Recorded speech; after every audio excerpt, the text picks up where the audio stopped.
come here today carrying the weight of countless choices, believing that they belong to you, that they are the products of your conscious will, your reason, and your values.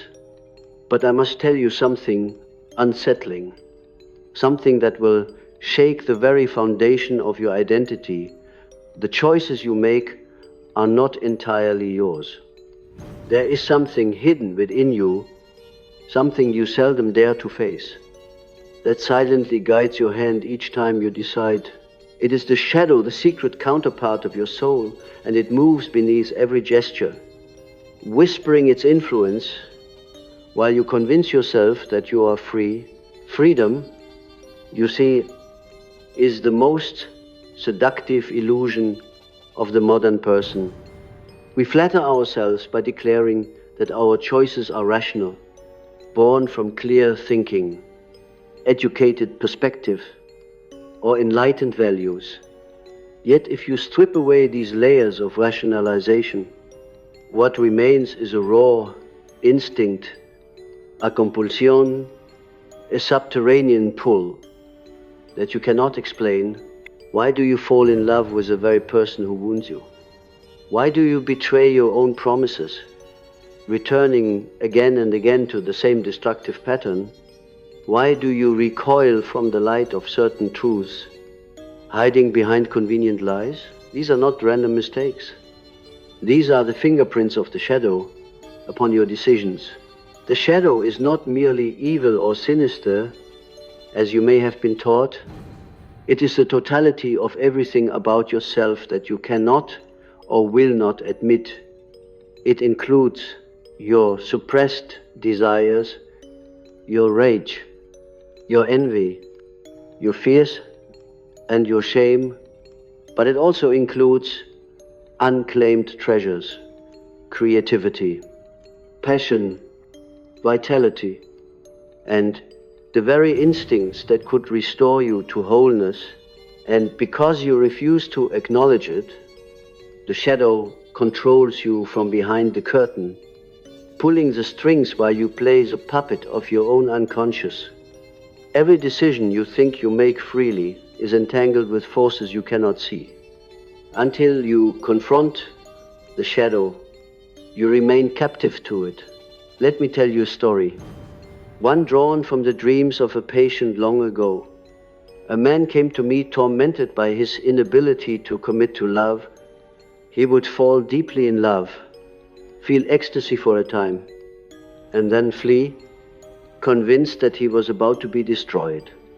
His dream showed him a woman of radiant beauty standing at the edge of a forest, beckoning him into the darkness.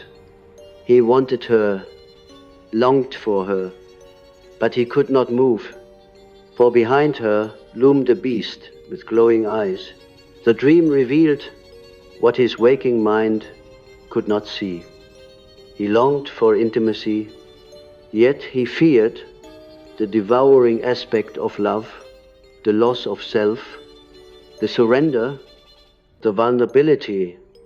His shadow was both the beast and the beauty, the terror and the longing. And because he refused to see it, he sabotaged every decision in his relationships. He thought he was choosing freely when he left those women. In truth, his shadow was choosing for him. So it is with all of us. Every decision is a battleground between the conscious ego and the unconscious shadow. And the shadow does not negotiate, it compels. You tell yourself you want peace, yet you create conflict. You tell yourself you desire freedom, yet you remain in chains. You tell yourself you are moral, yet you betray your own values when temptation strikes. Each time you are caught in contradiction, you have glimpsed the shadow's hand. Do not deceive yourself. The shadow is not a distant myth. It is alive in you at this very moment. The danger lies in denial. For what you refuse to face in yourself, you will encounter in the outer world as fate. If you deny your aggression, you will meet it in an enemy. If you deny your desire, you will meet it in an irresistible seduction. If you deny your envy, you will meet it in the success of others that torments you. And then you will call these things accidents, injustices, external misfortunes, but they are not accidents. They are projections of your own hidden life, forces that escape the prison of repression and take shape in the people and events around you. In this way, the shadow dictates not only your inner choices, but even the reality that unfolds before you. There is an ancient wisdom in myths and religions that speaks to this truth. Think of the serpent in the garden, the one that lured humanity into choice. Was that serpent merely evil, or was it the embodiment of the hidden instinct that compels us toward knowledge, toward power, toward separation from innocence? Think of the devil in the desert, offering Christ the kingdoms of the world. Was that tempter merely external, or was it also the whisper of a shadow within him, testing his resolve, forcing him to confront his unclaimed desires for dominion and recognition? Every myth is the drama of the shadow made visible, teaching us that our choices are never simply ours.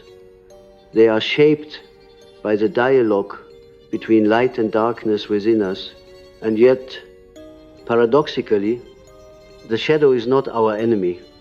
To reject it entirely is to remain forever at its mercy. The only path to freedom is through confrontation. You must turn toward the very thing you fear, to look at. This is why I often said that individuation, the process of becoming whole, requires the descent into darkness. You cannot become conscious by imagining figures of light, but by making the darkness conscious. Only when you see clearly what has been hidden can you begin to act with true freedom. Otherwise, you will remain a prisoner of unseen forces, mistaking compulsion for choice. Let us pause and reflect on your own life. Think of a decision that has repeated itself like a curse. Perhaps you always choose the partner who abandons you, the job that drains you, the friend who betrays you. You wonder why fate is so cruel, why history repeats. But look closer each time you made that choice. Did you feel a strange familiarity, as though you were walking into the same room you had been in before? Did you feel both drawn and repelled, caught in a tension you could not explain? That is the shadow at work.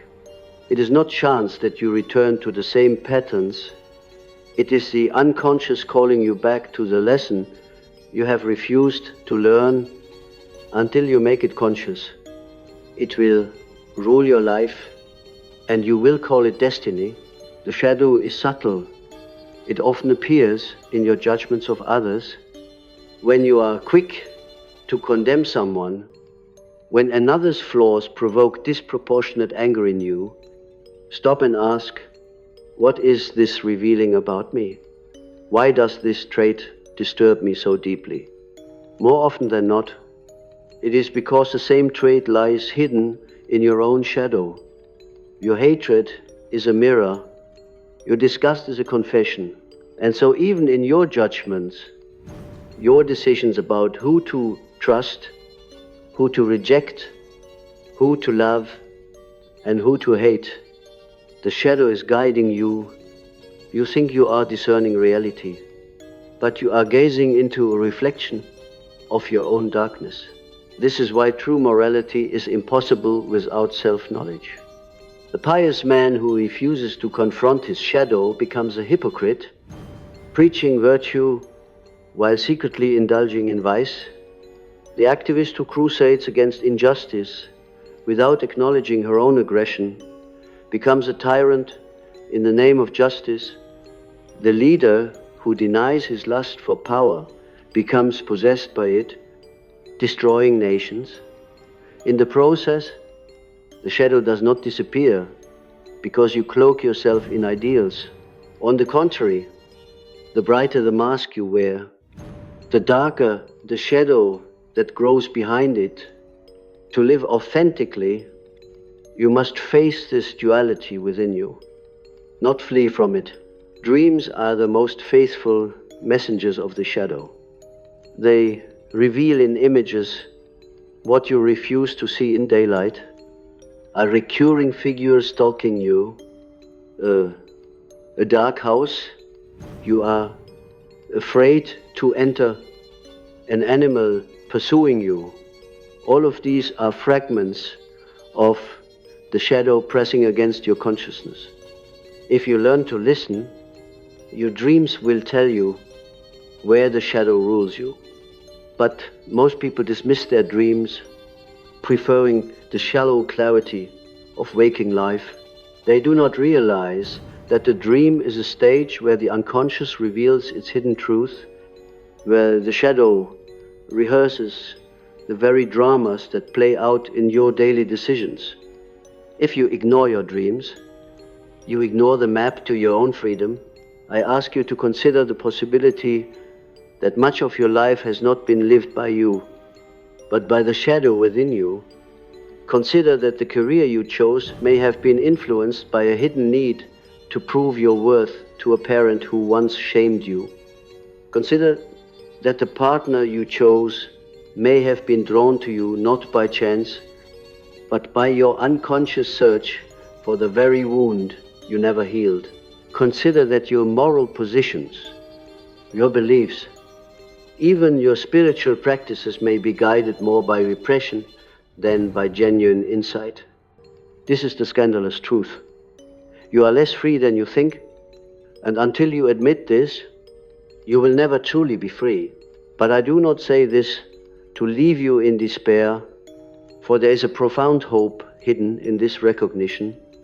The very forces that enslave you also hold the key to your liberation. The shadow is not merely a tyrant, it is also a teacher. It drags you into repetition not to punish you, but to awaken you. Each decision controlled by the shadow is an opportunity to see yourself more clearly, to gather the fragments of your being into wholeness. When you recognize the shadow in your choice, you reclaim a piece of your power. When you integrate the shadow, you become more complete, more authentic, more capable of choosing freely. In this sense, the shadow is the guardian of transformation. It is like the dragon that guards the treasure in ancient myths. The dragon terrifies you, blocks your way, forces you to turn back. But if you find the courage to confront it, you discover that the treasure was always behind it, waiting for you. The treasure is your own wholeness, your own authentic life. The shadow is the threshold you must cross to claim it. You must understand that the shadow does not reveal itself in grand gestures all at once. It comes to you in fragments, in whispers, in the subtle tremors of emotion that disturb your calm surface. Every hesitation you feel when confronted with truth, every sudden burst of anger that seems disproportionate, every secret desire you quickly bury beneath propriety, these are the footprints of the shadow. It is not far away, dwelling in some distant cavern of the psyche. It is here, always living at the edge of your awareness, pressing against the door you keep locked, and because you keep it locked, it seeps out in hidden ways, influencing the path you take. You may say, I did not mean to do that.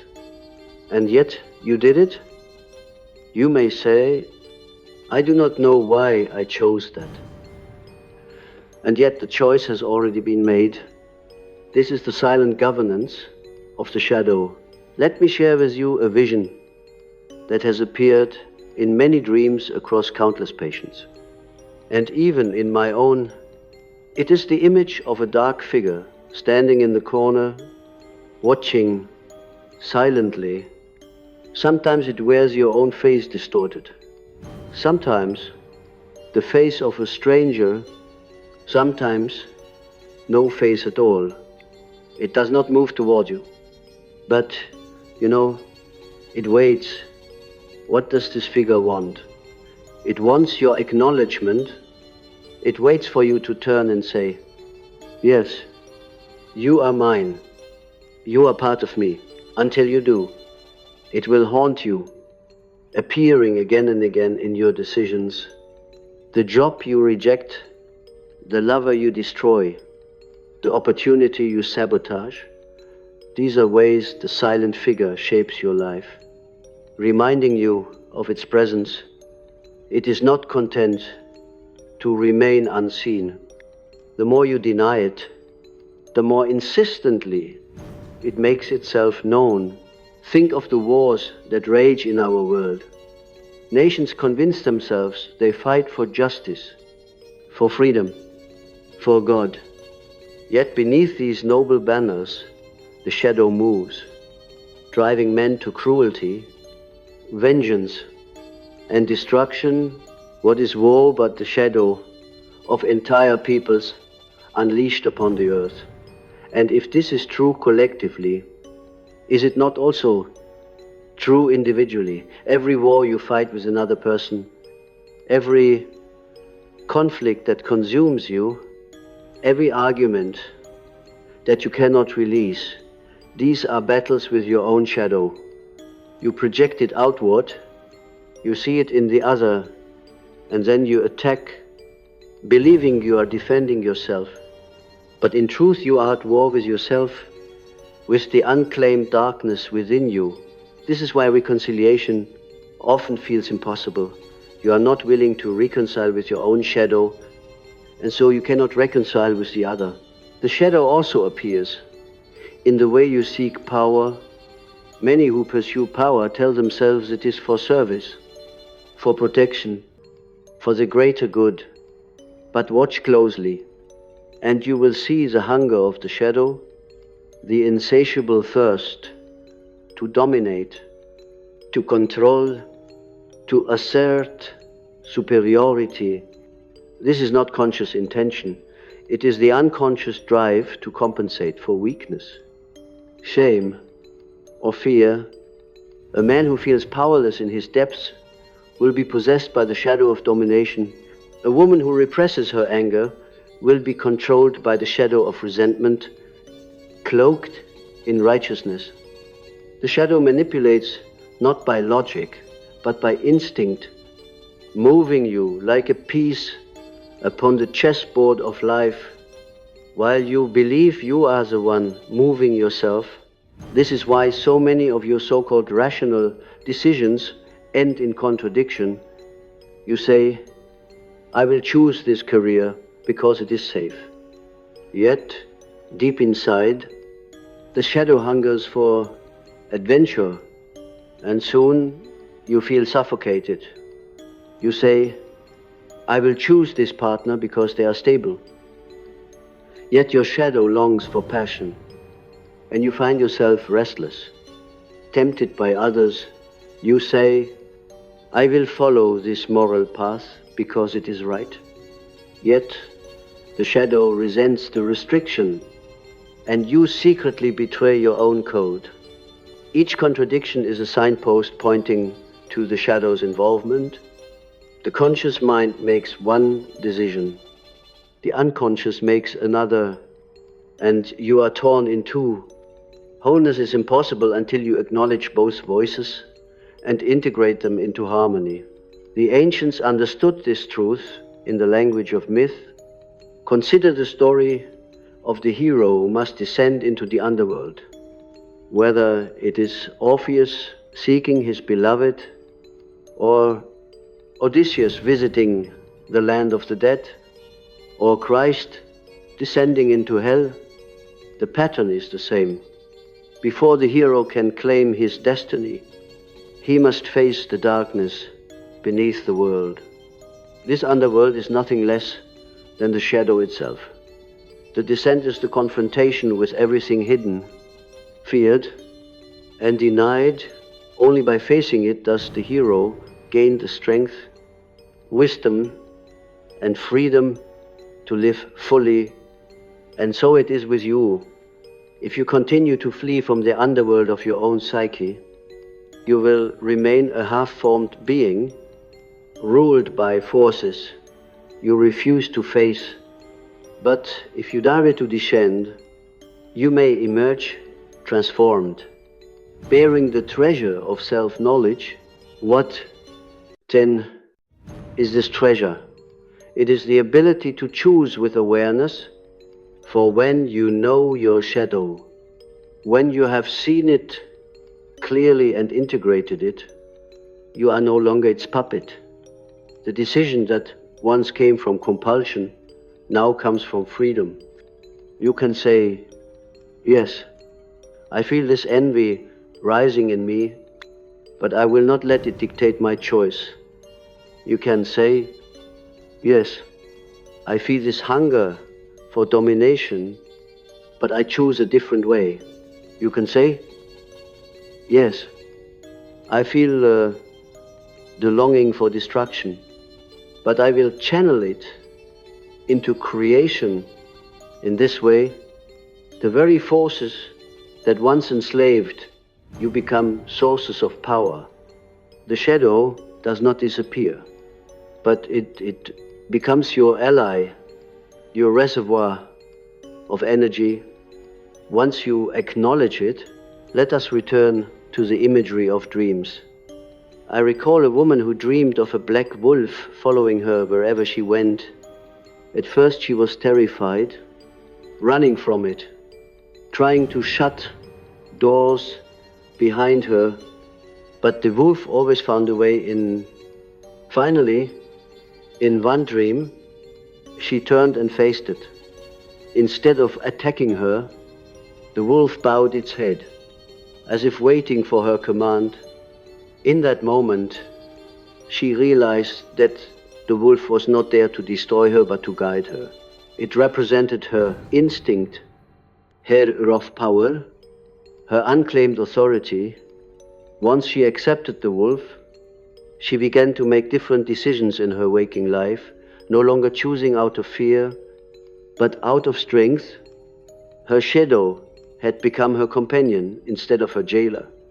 Such is the transformation that awaits you if you turn to face what haunts you. But this is not a single act. It is a lifelong journey. The shadow is vast, and each stage of life reveals new aspects of it.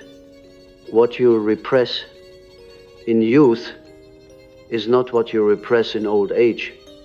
The child hides his anger. The adult hides his longing. The elder hides his regret. At each stage, the shadow evolves, demanding new recognition.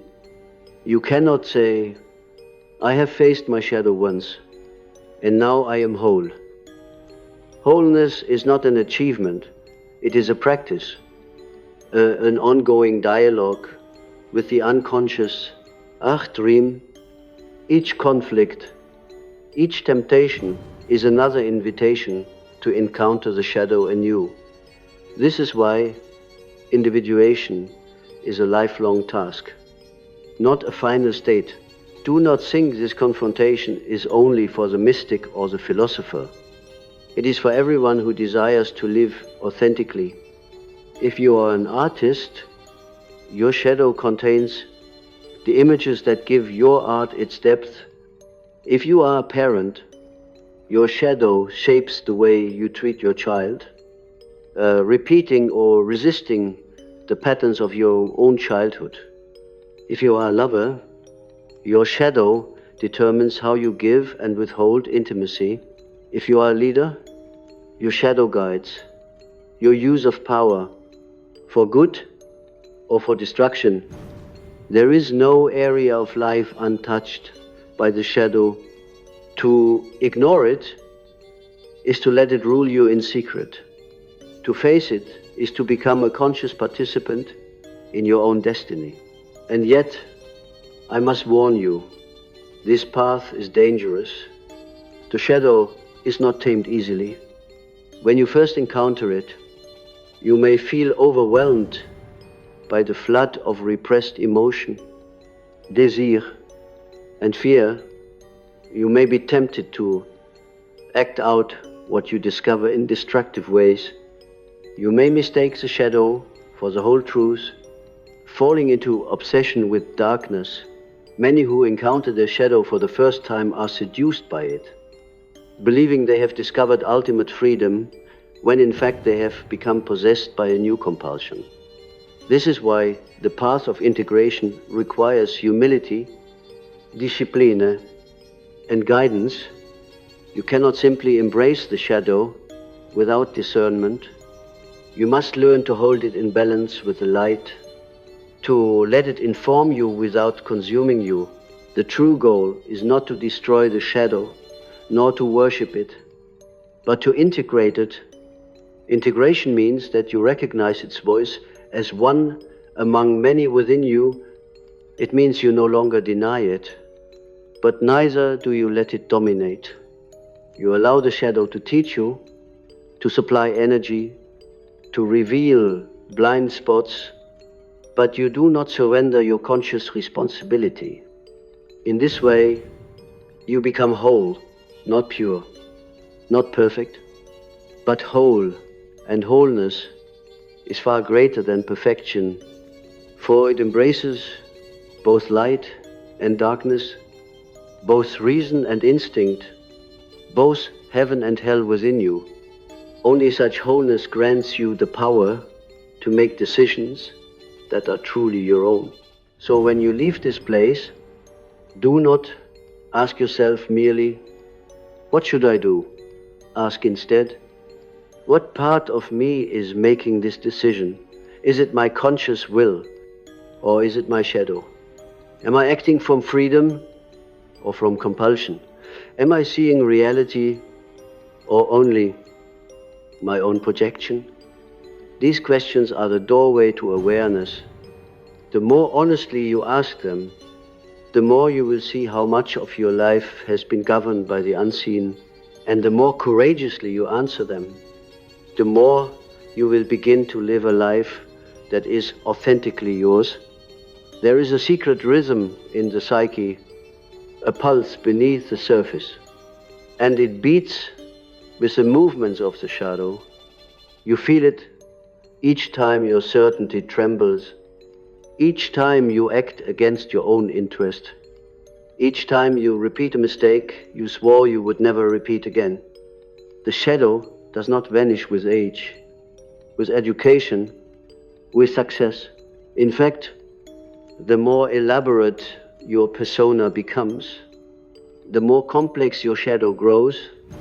For every mask you craft to face the world, there is an equal and opposite mask forming in the unconscious, balancing you in ways you cannot see.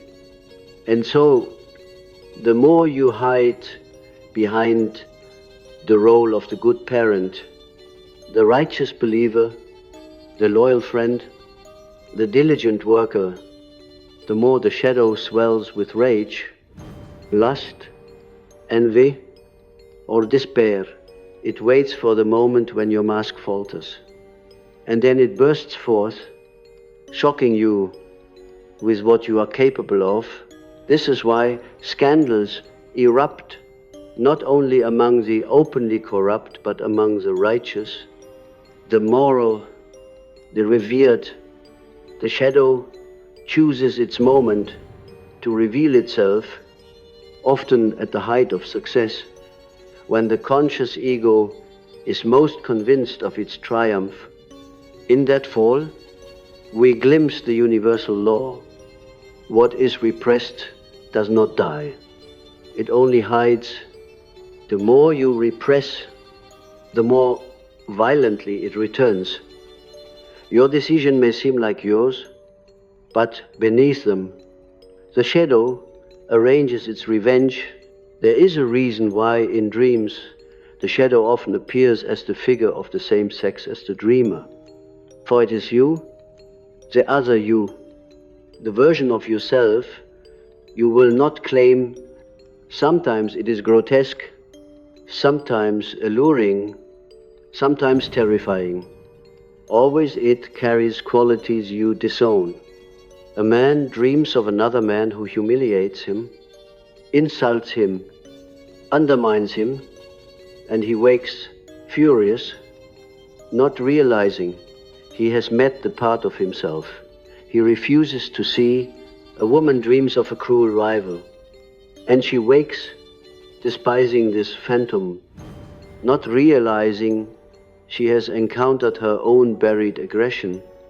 We despise in dreams what we despise in ourselves, and the unconscious insists until you reconcile with this figure, it will continue to direct your life from the shadows. But there is more. Beyond the personal shadow lies the collective shadow, the inheritance of humanity itself. In you lives not only your repressed life, but the darkness of our species, the primitive instincts, the ancient terrors, the brutality of survival. Civilization is built upon repression of these instincts, and rightly so. But repression is not elimination. In times of crisis, war, or social upheaval, the collective shadow bursts forth, and ordinary people commit atrocities they never believed possible. Do not think you are exempt. The capacity for cruelty, for destruction, for betrayal lives within you as well. To deny this is the most dangerous illusion, for then you are most vulnerable to possession by it. Those who believe themselves pure become the most violent when the shadow takes them, because they cannot recognize its face as their own. This is why integration is not simply a private task, but a collective responsibility. Each person who confronts and integrates their shadow contributes to the healing of humanity's shadow. Each person who refuses adds fuel to the fire of destruction. When you project your shadow onto groups, nations, races, or ideologies, you create enemies where there are only mirrors. You divide the world into good and evil, light and dark, but the division is within you. To heal the world, you must begin by healing this split in yourself. Only then can your choices ripple outward as acts of consciousness rather than unconscious compulsion. Let us return to the language of symbols. Imagine a great mirror standing before you. In the mirror, you see not your face as you know it, but a distortion, darker, twisted, filled with traits you do not claim. You recoil, wanting to shatter the mirror, but if you break it, the fragments scatter, multiplying the image 1,000 times, each shard reflecting another aspect of the shadow. This is what happens when you refuse to face it. It multiplies, appearing in every person you meet, every decision you make, every fate that befalls you. You cannot escape the mirror. The only path is to look steadily into it until recognition dawns. The twisted figure is not a monster, it is you, and only by embracing it do you become whole. Consider the paradox. The very thing you most fear is also the source of your deepest vitality. The shadow contains the life energy you have trapped in repression. That anger you deny could become courage. That lust you bury could become creativity.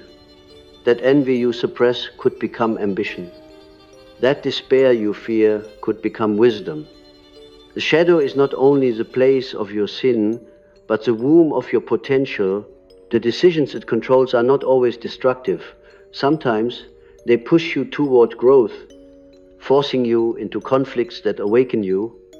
This is why people often say, "I did not choose this path, it chose me." What they mean, though they do not realize it, is that their shadow compelled them into the very situations that would reveal their hidden strength. But you must walk carefully. If you embrace the shadow too quickly, you may mistake it for the whole truth. I have seen many seekers who, upon discovering their shadow, become enthralled by darkness. They glorify it, indulge it, lose themselves in the intoxication of instinct. They believe they are liberated, but in truth they are possessed. Integration is not indulgence, it is balance. It is learning to walk the razor's edge between light and dark, allowing each its voice without surrendering wholly to either. If you cling only to light, you become brittle, self-righteous, blind. If you cling only to darkness, you become chaotic, destructive, lost. But if you hold them both, if you allow the tension to stretch you without breaking, then you begin to embody the self, the wholeness that transcends opposites. Let me tell you of a dream that reveals this. A man dreamt he stood before two rivers, one of fire and one of ice. He could not choose which to cross, for both terrified him.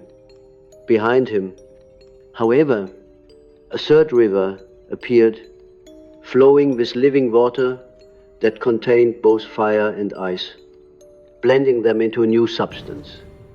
He realized he could cross this river, for it united what had been divided. This dream is the essence of integration, not choosing one extreme or the other, but finding the living current that unites them.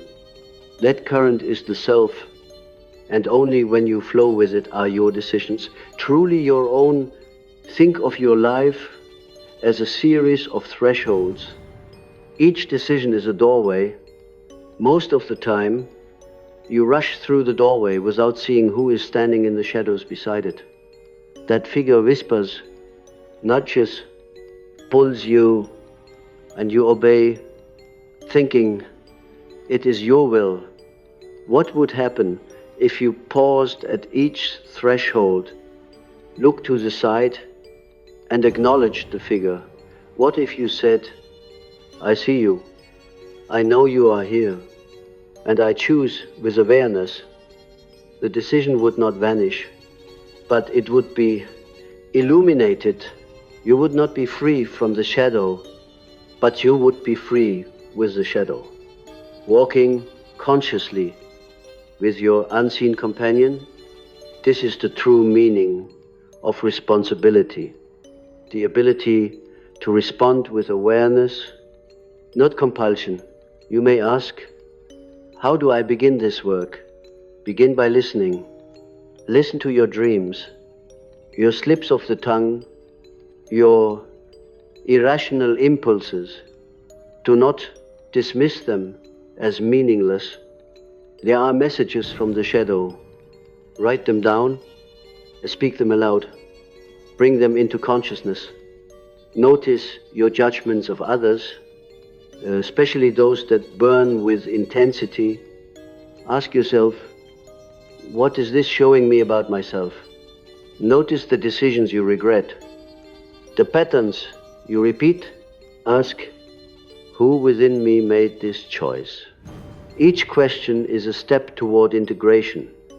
Each act of attention loosens the shadow's grip, but beware of arrogance. The shadow is never fully conquered. The moment you believe you have mastered it is the moment it slips behind you again, ready to strike. The work of individuation is endless, a spiral that deepens with each turn. You do not reach a final state of purity, but a growing capacity for awareness, humility, and balance.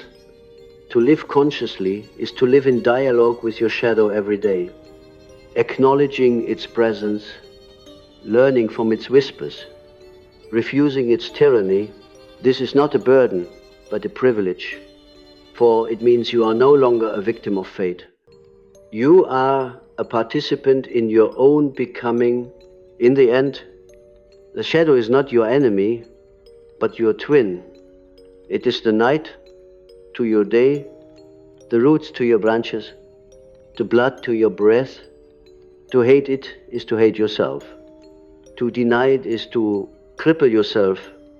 To integrate it is to become whole. And wholeness is the only ground upon which true freedom stands.